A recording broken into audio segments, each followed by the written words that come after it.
بسم اللہ الرحمن الرحیم۔ شروع اللہ کے نام سے جو نہایت مہربان اور رحمت والا ہے۔ 9 اور 10 محرم کا خاص وظیفہ، رزق، جادو، رشتوں، کاروباری نیز ہر بندش کے خاتمے کے لیے۔ محرم حرام سال کا پہلا مہینہ ہے۔ حدیث مبارک ہے کہ رمضان کے روزوں کے بعد ماہ محرم کے نفلی روزے سب سے افضل ہیں۔ 9 اور 10 تاریخ کو آیت الکرسی کا یہ عمل آپ کی بڑی سے بڑی مشکل پریشانی ختم ہو جائے گی۔ اگر کوئی کام رکا ہوا ہو، اس کی نیت کریں۔ کوئی شخص چاہتا ہے اس کے بچوں کی شادی ہو جائے لیکن اس کے پاس پیسے نہیں، وہ یہ عمل کرے۔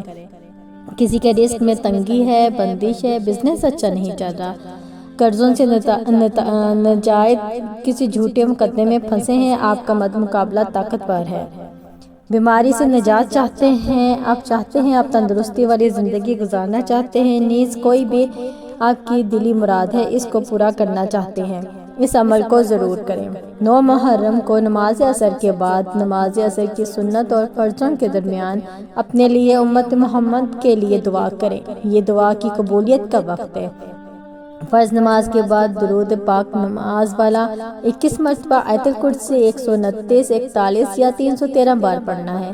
جتنا گڑ اتنا میٹھا پڑھیں۔ آخر میں درود پاک 21 مرتبہ پڑھنا ہے۔ اللہ سب کا پڑھنا قبول کرے، آپ کی دلی مرادیں پوری فرمائے، آمین۔ 10 محرم کی چند خصوصیات۔ حضرت آدم علیہ السلام کی دعا قبول ہوئی۔ حضرت ادریس علیہ السلام کو درجات عالی نصیب ہوئے۔ حضرت نوح علیہ السلام کی کشتی جودی پہاڑ اتری۔ حضرت ابراہیم علیہ السلام کو خلیل کا منصب عطا ہوا۔ حضرت یوسف علیہ السلام کو جیل سے رہائی نصیب ہوئی۔ حضرت یونس علیہ السلام کو مچھلی کے پیٹ سے نجات ملی۔ حضرت موسیٰ علیہ السلام کی قوم کو فرعون سے نجات ملی۔ حضرت عیسیٰ علیہ السلام کو زندہ آسمان پر اٹھایا گیا۔ حضرت حسن رضی اللہ عنہ کو شہادت نصیب ہوئی۔ اس تاریخ کو قیامت واقع ہوگی۔ محرم حرام کے 10 دنوں کے اعمال۔ حضرت جبرائیل علیہ السلام حضرت موسیٰ کلیم علیہ انبیاء علیہ السلام کے پاس ایام عشرہ ذو الحج میں یہ کلمات لے کر آئے اور کہا کہ اللہ تعالیٰ نے آپ کو یہ ہدیہ عطا فرمایا ہے، اور یہ کلمات انجیل میں بھی نازل کیے گئے تھے۔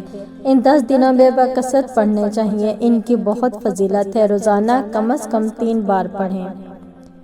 جو شخص 9 اور 10 محرم کی رات کو یہ وظیفہ کرے گا تو جو دعا مانگے گا اللہ پاک اس کی ہر دعا کو قبول کرے گا۔ لا الہ الا انت سبحانک انی کنت من الظالمین۔ نماز عشاء کے بعد اپنا مقصد ذہن میں رکھ کر سجدے میں رکھ کر اول و آخر 3 مرتبہ درود ابراہیم پڑھ کر 40 مرتبہ اس آیت کریم پڑھ کر اپنے مقصد کے لیے اللہ پاک سے دعا کرنی ہے۔ انشاءاللہ محرم کے مہینے میں ہی آپ کا مقصد حل ہو جائے گا۔ سال بھر گھر میں برکت۔ جو کوئی عاشورہ 10 محرم کے دن اپنے گھر کھانے میں وسعت کرے، یعنی خوب پکائے اور کھلائے، تو سال بھر اس کے گھر میں برکت رہے گی۔